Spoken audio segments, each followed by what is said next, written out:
If you want to make a custom voice in ElevenLabs fast, easy, and without any confusion, you're in the right place. In this video, I'm going to walk you through the full voice design process step by step, so you can create a custom voice profile that sounds exactly the way you want. Whether you want a calm narrator voice, a more energetic creator voice, or something totally unique, this method makes it simple to build your own voice inside ElevenLabs. And if this tutorial helps you out, don't forget to hit the like button and subscribe for more easy software guides just like this.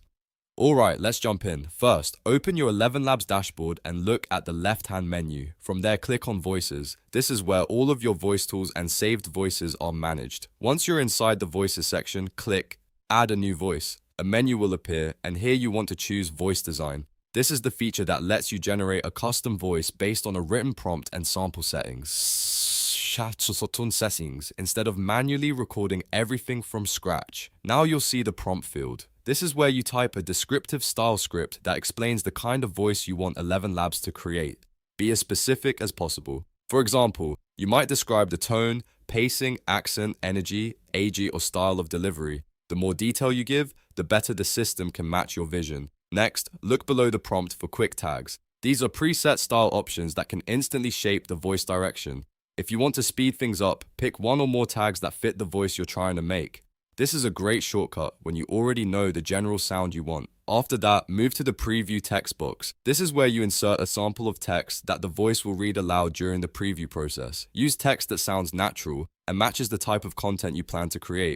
This helps you hear how the voice performs in a real scenario before saving it. Now click the Settings button to open the Advanced Control panel. This is where you can fine-tune how the voice behaves. The first option you'll want to adjust is the Loudness slider. This controls the dynamic range and overall intensity of the voice, so move it until the voice sounds balanced and clear for your needs. If you want a stronger, more present delivery, raise it a little. If you want something softer and more controlled, lower it slightly. Next, find the guidance scale slider. This setting controls how closely the generated voice follows your original prompt. A higher guidance scale usually means the result will stay closer to the style you described, while a lower setting can allow a bit more variation and creativity. It's a good idea to test this a few times until you find the right balance. Then, if you want ElevenLabs to handle sample variations automatically, turn on the Generate Preview Text switch. This can save time by letting the system generate and refine sample outputs without you having to manually change everything each time. Once your prompt, tags, preview text, and settings all look good, click the Generate Voice button.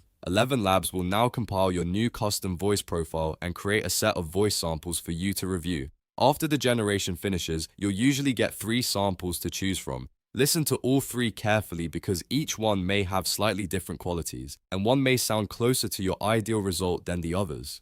Pick the best sample, then press the Select Voice button. This locks in the version you want to use. After that, you can name your custom voice and save it to your library. Give it a clear, memorable name so you can find it easily later, especially if you plan to create multiple voices for different projects.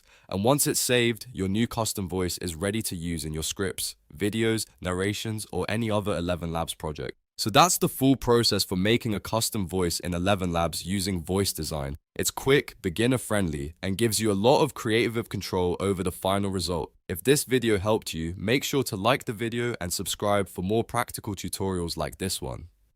Thanks for watching, and I'll see you in the next one.